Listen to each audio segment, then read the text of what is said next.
Lo reconocías de noche, de espaldas, sin ver ni el nombre. Esa silueta cuadrada y seria de berlina de verdad, ese piloto trasero encendido en la fila del taxi con la lucecita verde arriba, o subiendo la cuesta del pueblo un domingo de agosto, la familia dentro, la vaca atada hasta el techo y el maletero que no cerraba del todo. Era el SEAT 124. Y cuando uno de estos paraba en tu calle, todo el barrio entendía una cosa sin que nadie la dijera. En esa casa las cosas habían empezado a ir bien. Porque el 124 casi nunca era el primer coche. El primero había sido el 600, los 5 apretados, sudando la cuesta en primera, rezando para que no hirviera el agua. El 124 era el segundo. El coche del que ya había currado 10 años, había ahorrado un dineral y por fin se permitía subir un peldaño. Costaba casi el doble que un 600, y ese doble se pagaba con orgullo. No comprabas un coche, comprabas la prueba de que habías prosperado. Y estaba en todas partes. Era el taxi que te llevaba a la estación, era la ambulancia que corría de noche, era el coche fúnebre del último viaje, era la Guardia Civil de Tráfico apostada en la recién estrenada autopista, y era la policía armada de blanco, esas que por el color llamaban lecheras, con el foco en el techo. Y era también el coche con el que los cacos huían de esas mismas lecheras en las películas del cine kinky, porque el condenado corría de verdad. El mismo modelo servía para perseguir y para escapar. Un coche que hacía de todo, para todos, en la misma década. Se fabricó en la zona franca de Barcelona, y luego en Pamplona, y entre él y su hermano mayor, el 1430, se llegaron a armar cerca de 1 millón de unidades. Casi 1 millón de familias, casi 1 millón de taxistas, casi 1 millón de historias distintas, con el mismo coche debajo. Fue coche del año en 1969, votado por los lectores de 76 diarios y 4 revistas. Y cuando sacaron la unidad número 1 millón de la cadena de montaje de la zona franca, en julio de ese mismo año, quien se puso al volante para conducirla fue el propio ministro de Industria. Eso era el 124 en España, el coche que un ministro sacaba en persona de la fábrica porque era demasiado importante para dejarlo pasar sin más. Motorizó a la clase media entera de este país. Y en su momento más alto, cuando lo tenía todo, lo mataron. Fijaos bien en el orden de las cosas, porque aquí está lo que no cuadra. Al SEAT 124 no lo enterró la gente lo adoraba. Se seguía vendiendo por decenas de miles cuando le firmaron la sentencia. No lo enterró el óxido, porque estos aguantaban lo que les echaras. No lo enterró la vergüenza deportiva. Ese mismo coche, con otro nombre y afinado, estaba humillando a los Porsche y a los Lancia en las cunetas heladas de Montecarlo. Un coche que ganaba rallies, que era el taxi de España y que las familias hacían cola por comprar, y aún así alguien decidió que tenía que desaparecer.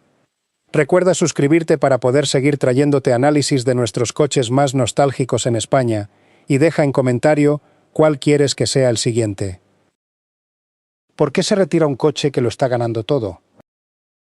Esa es la pregunta, y la respuesta oficial, la cómoda, la que sale en cualquier reportaje, es la de siempre. Se hizo viejo, llegó el Tieto 31, relevo natural, la vida sigue. Quédate, porque esa respuesta es una cortina de humo. La verdad tiene que ver con una fábrica en Navarra, con un puñado de puestos de trabajo que había que salvar y con un coche que estuvo condenado, indultado y vuelto a condenar sin que a nadie se le ocurriera preguntarle jamás al cliente.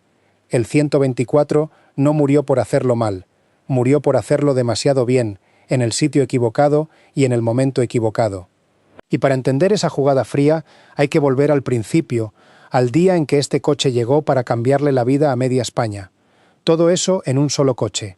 Pero para entender cómo llegó a ser todo eso, hay que entender de dónde venía este país en 1968. España acababa de descubrir que podía tener coche. El 600 había hecho el milagro, sacó a las familias del autobús y de la Vespa y las metió en 4 ruedas. Pero el 600 era eso, un milagro apretado. Cabías, pero a presión. Llegabas, pero rezando. Y una vez que una generación entera probó lo que era moverse por su cuenta, empezó a querer algo más sitio, más maletero, más carretera sin sufrir. La pregunta ya no era, ¿tendré coche? Era, ¿cuándo tendré un coche de verdad? Y a esa pregunta, en mayo de 1968, en el Salón de Barcelona, SEAT respondió con el 124. Venía del Fiat 124 italiano, presentado 2 años antes como el coche pensado para conquistar a la clase media europea. En aquella España, importar un coche de fuera era un vía crucis de aranceles, así que la única forma de que se vendiera aquí era fabricarlo aquí, bajo licencia. Y eso hizo SEAT en la zona franca. Pero ojo, porque esto no era motorizar a un país descalzo como había hecho el 600. Esto era otra cosa. Esto era, por primera vez, fabricar en España un producto de consumo para una clase media que por fin empezaba a parecerse a la del resto de Europa. No un apaño, un coche normal, moderno, europeo. La señal de que íbamos con 10 años de retraso, sí, pero íbamos. ¿Y qué te encontrabas por ese dinero? Un coche que para 1968 iba sobradísimo. Motor delantero de 1.197 centímetros cúbicos y 60 caballos, cuando lo normal en su calle era ir mucho más justo. 5 plazas de verdad, homologadas, no 5 cuerpos encajados a la fuerza. 385 litros de maletero. Y un detalle que hoy parece una tontería, y entonces era casi ciencia ficción en un coche de su precio. 4 frenos de disco. En las 4 ruedas. Eso no lo llevaban ni coches bastante más caros. El 124 frenaba mejor que casi cualquier cosa que se cruzara. Por algo, muy pronto, se lo empezaron a rifar los que necesitaban un coche que corriera y aguantara. Taxistas, policías y también, ya lo hemos dicho, los que huían de la policía. Ahora, el precio, que es donde se ve todo, 144.432 pesetas. Impuestos incluidos. Escríbelo en grande en tu cabeza, porque esa cifra sola cuenta la historia de un país entero. Para poner esas 144.432 pesetas sobre la mesa, un trabajador de la época tenía que juntar unas 47 veces el salario mínimo mensual, que estaba en 3.060 pesetas al mes. Casi 4 años de sueldo mínimo, íntegro, sin comer, sin pagar el alquiler, sin gastar un duro en nada más, solo para el coche. Y costaba casi el doble que un 600. Por eso el 124 no era un capricho, era una declaración. El que aparcaba un 124 en la puerta estaba diciéndole al pueblo entero, sin abrir la boca, que había cruzado una línea. Era el primer coche que en España llevaba ese peso encima, ese peso de símbolo de haber llegado a algún sitio. El 600 te había sacado del autobús. El 124 te ponía en la misma categoría que los que siempre habían tenido coche. Y eso en la España de finales de los 60 era mucho más que un medio de transporte. Era la demostración de que el desarrollo económico no era solo para los de arriba, que también llegaba a la familia del operario, al tendero, al funcionario de rango medio, al maestro, a los que habían currado sin quejarse durante años esperando que les llegara el turno. El 124 era la prueba de que el turno había llegado. Y aquí es donde el coche deja de ser un coche y se convierte en un uniforme de toda una época, porque el 124 no se quedó en los garajes de las familias, se metió hasta en el último rincón de la vida pública española. Al poco de aparecer la versión familiar, en 1971, la Guardia Civil de Tráfico y la Policía Armada lo adoptaron en masa. Las lecheras blancas con el foco en el techo eran 124, las ambulancias eran 124, los coches fúnebres eran 124. En una misma calle, el mismo modelo te podía llevar al hospital, ponerte una multa o llevarte al cementerio. Ningún otro coche estuvo tan pegado a la vida y a la muerte de los españoles de los 70. Y los taxistas.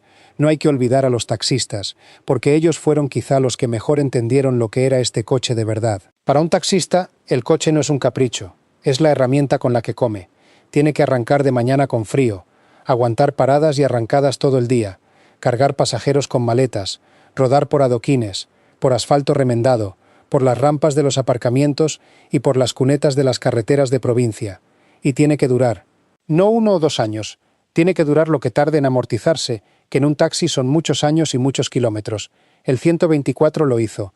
Lo hizo durante años y años, en flotas enteras, en todas las ciudades de España. Y cuando a un taxista le preguntabas qué tal el coche, la respuesta era siempre la misma, que no daba guerra. Que tiraba, que con un poco de mantenimiento básico seguía adelante sin quejarse.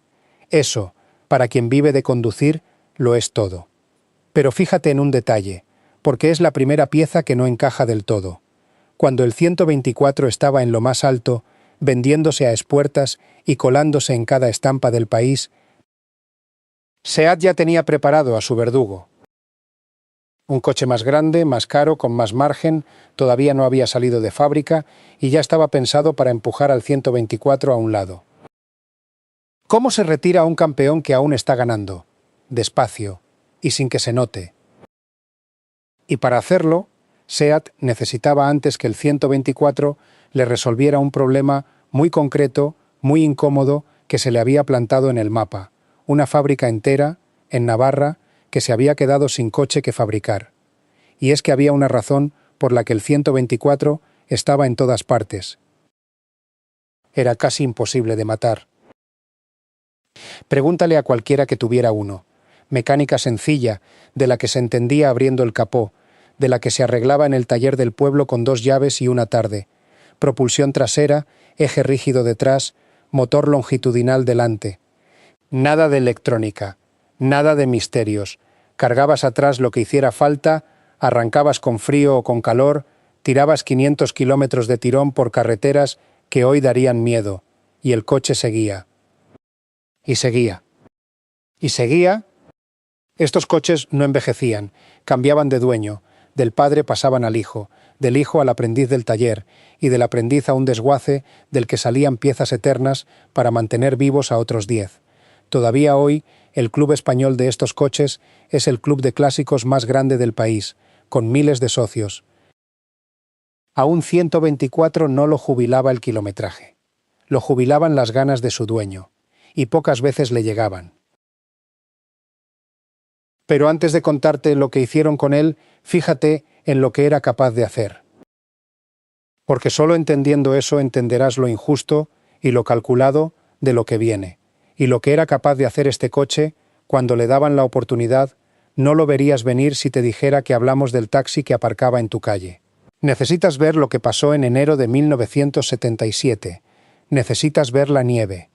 Pero si de verdad quieres ver de qué estaba hecho este coche, no lo mires en la puerta de un taxi. Míralo en la nieve de Montecarlo. Porque a principios de los 70 a SEAT le dio por competir en serio con equipo oficial, y cogieron esta berlina de currante, este coche de taxista, le metieron mano hasta sacarle un motor de casi 2 litros y unos 200 caballos, lo aligeraron hasta los 900 y pico kilos, y lo mandaron a pelear de tú a tú contra lo mejor del planeta. Campeón de España de marcas 7 años seguidos. Antonio Zanini encadenando títulos. Salvador Cañellas al volante. Y entonces llegó enero de 1977. Rally de Montecarlo. La prueba más dura y más prestigiosa del mundo. Nieve, hielo, las carreteras imposibles del Principado y en la línea de salida los monstruos de la época, los Lancia Stratos, los Porsche 911, los Renault Alpine y hasta el hermano rico de la propia casa, el Fiat 131 Abarth oficial, y en medio de todo ese dineral, una berlina española que en su vida civil hacía de taxi. Fíjate bien en lo que acabo de decir. El mismo coche que veías parado en la parada con el taxímetro corriendo era el que SEAT había mandado a pelearse con los mejores pilotos y los mejores coches del mundo, sin cambiar de nombre, sin disimular que era un coche de calle, con esa insolencia tan española de presentarse sin complejos donde nadie te esperaba. ¿Sabes cómo terminó aquello? Zanini, tercero, Cañellas, cuarto, los 2 SEAT metidos entre los 4 mejores del mundo, delante de máquinas que costaban una fortuna. La prensa internacional no se lo creía, hablaban del 124 español como de una singularidad, porque ni en la propia Fiat existía un coche así. SEAT había desarrollado ese motor de competición sin que Turín lo hiciera. Lo construyeron aquí, con sus ingenieros, con su equipo, con su gente, una singularidad española, sí. Y en España lo dijeron con una guasa que lo resume todo. Habían mandado los taxis a Montecarlo y los taxis habían vuelto con un podio. Quédate con esta imagen, porque la vas a necesitar dentro de un rato para entender lo canallesco de lo que viene. Enero de 1977, el SEAT 124 en lo más alto del automovilismo mundial. el coche de la clase media, el de las lecheras, el de las familias camino del pueblo, humillando a los Porsche en la nieve. Un producto en la cima absoluta de su prestigio. Recuérdalo, porque mientras esos dos coches cruzaban la meta en Montecarlo entre aplausos, en los despachos de SEAT ya hacía tiempo que le habían firmado la sentencia de muerte al 124. Y no por lo que crees. Para entender por qué, hay que retroceder un poco y mirar dónde estaba realmente el problema. No estaba en el coche. El problema era una fábrica. En 1974, Fiat había presentado en Italia el 131, un coche más grande pensado para sustituir al 124 y adaptado a la crisis del petróleo. El plan sobre el papel era simple. Llega el 131, se retira el 124, relevo limpio. En 1975, el 131 desembarca en España, y aquí, según el manual, el 124 tendría que haber empezado a desaparecer. Pero no desapareció. Y la razón por la que no desapareció es el principio de toda esta historia. Porque justo por esas fechas, SEAT se había quedado con una fábrica entera que no sabía muy bien qué hacer con ella. La vieja planta de Audi, en Landaven, a las afueras de Pamplona, la fábrica donde años atrás se habían montado los Mini en España. Audi se había hundido, SEAT había absorbido sus instalaciones y de repente tenía una nave enorme, con sus máquinas y sobre todo con su gente, y ni un solo coche que fabricar allí. Una fábrica vacía es un problema carísimo. Son cientos de puestos de trabajo, son sueldos, son familias en Navarra mirando a ver qué pasa. Y no estamos hablando de una empresa privada cualquiera tomando una decisión de mercado. SEAT era entonces del Estado, del INI, del gobierno. El problema de los trabajadores de Landaven era, políticamente, un problema del gobierno, y los gobiernos, cuando tienen un problema así, buscan la solución más rápida y más barata que tengan a mano. ¿Y qué coche tenían a mano? Ya amortizado, barato de producir y que la gente todavía compraba sin rechistar, para tapar ese agujero. Exacto, el 124, el coche al que en teoría le tocaba morir, se convirtió, de la noche a la mañana, en la tapadera perfecta para un problema industrial que no tenía nada que ver con él. Lo salvaron para aprovecharlo, y cuando dejó de ser útil para eso, lo sacrificaron sin pestañear, sin ceremonia, sin comunicado, sin el menor reconocimiento de lo que había hecho por este país durante 12 años. Eso es lo que hay detrás de la palabra descatalogado. No vejez, no fracaso, no pérdida de relevancia. Solo una decisión fría tomada por alguien que nunca condujo uno en su vida, que nunca lo necesitó para ganarse el jornal ni para llevar a su familia de vacaciones por primera vez. Una firma en un papel, un modelo menos en el catálogo, y punto. Y así fue como al coche que triunfaba le tocó hacer las maletas. En enero de 1976, la producción del 124 se manda a Landaven, a Pamplona, a llenar esa fábrica huérfana. El coche de toda España pasó a fabricarse lejos de casa, y hasta se le quedó el mote, el 124 Pamplona. Para disimular la jugada, SEAT le dio un lavado de cara. Le encargaron el rediseño a Giorgetto Giugiaro, el genio italiano que dibujaría medio automóvil europeo, faros rectangulares nuevos, pilotos encastrados y de paso fundieron los antiguos 124 y 10430 en un solo modelo, el 124D. Sobre el papel, una modernización. En la práctica, un traslado de la berlina que había motorizado al país a la última fila del catálogo, para que no molestara. ¿No molestara? ¿A quién? Ya lo sabes. Al 131. Porque el plan de verdad no era mejorar el 124, era que dejaras de comprarlo, y para eso hacía falta algo más que un rediseño. Había que ir cortándole las alas poco a poco, sin ruido, para que el 131 tuviera el terreno despejado. Fíjate en cómo lo hicieron, porque es de manual. La primera víctima fue la versión familiar de 5 puertas. La ranchera del 124, la que cargaban las familias numerosas, la que usaba media policía. En 1976 dejó de venderse. ¿Por qué, si funcionaba? Por una razón que no tiene nada que ver contigo ni con lo que necesitabas, para no coincidir con la familiar del 131, que salía ese mismo año. No podían tener a los dos coches peleándose por el mismo cliente, así que amputaron la gama del 124 para no hacerle sombra al recién llegado. Al veterano se le van cerrando puertas, una a una, para empujarte suavemente hacia el nuevo. Y luego estaba el arma más silenciosa de todas. El precio.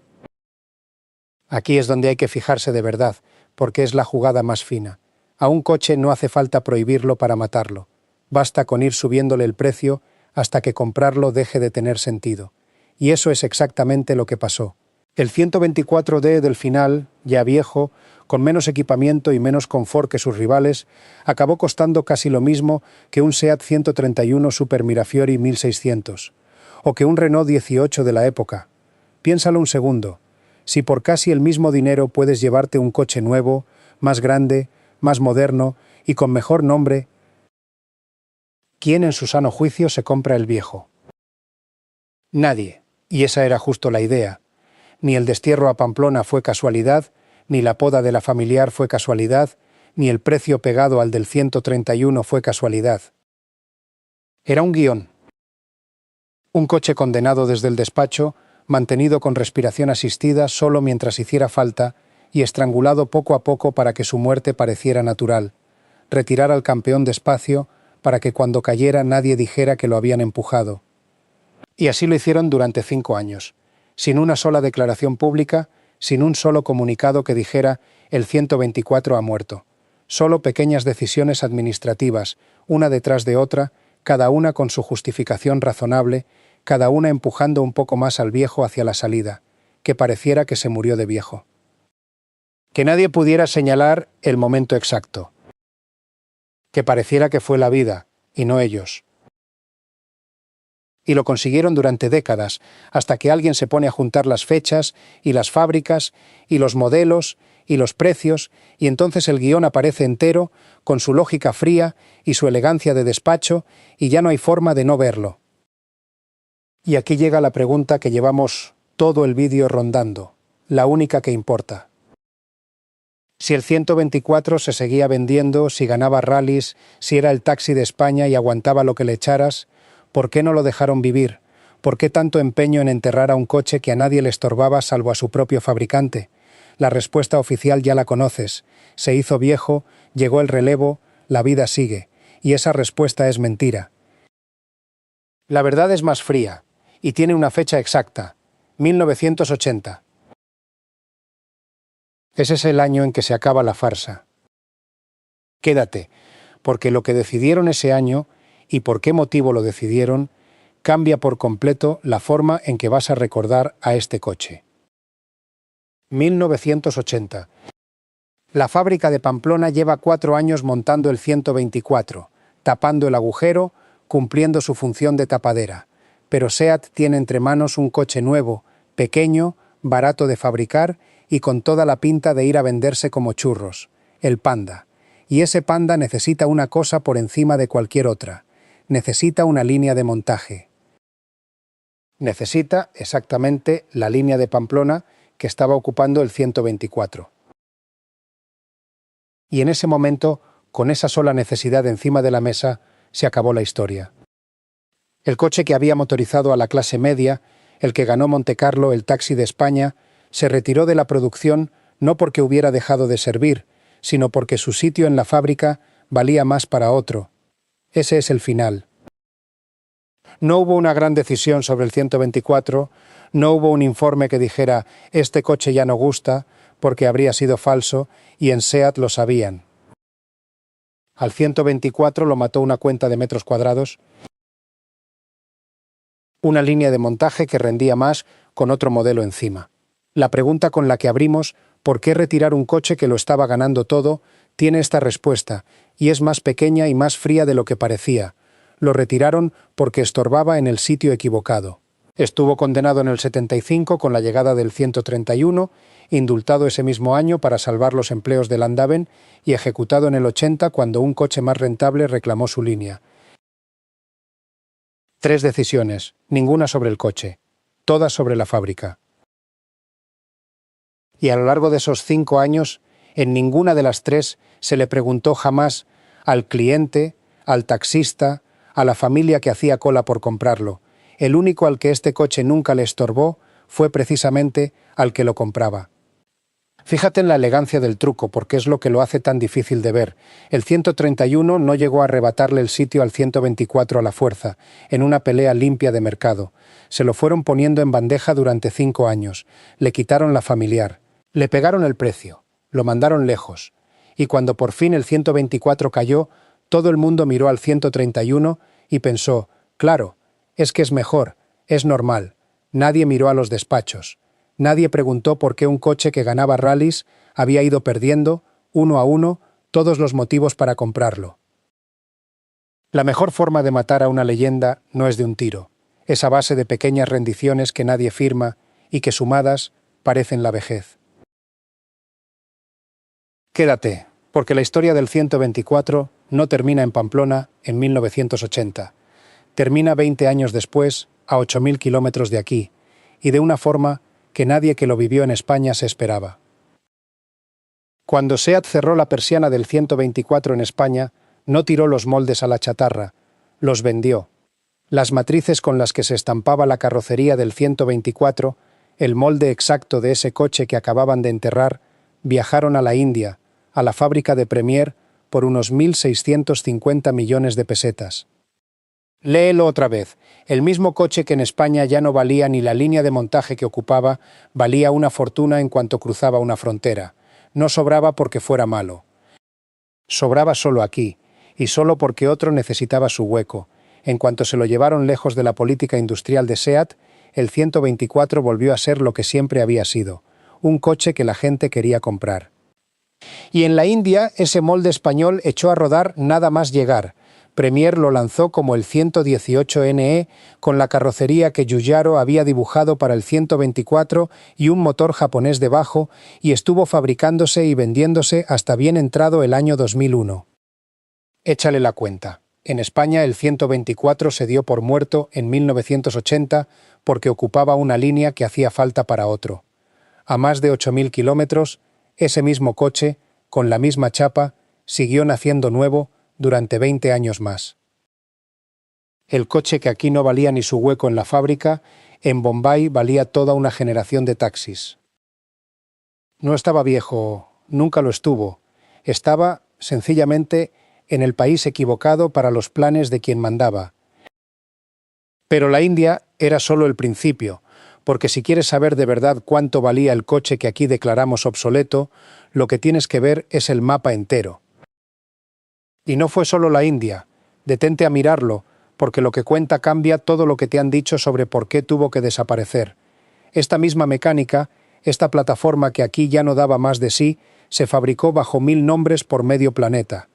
En Rusia se convirtió en el Lada, del que se armaron más de 17 millones de unidades y que se siguió fabricando hasta 2012, 32 años después de que en España lo declarásemos acabado.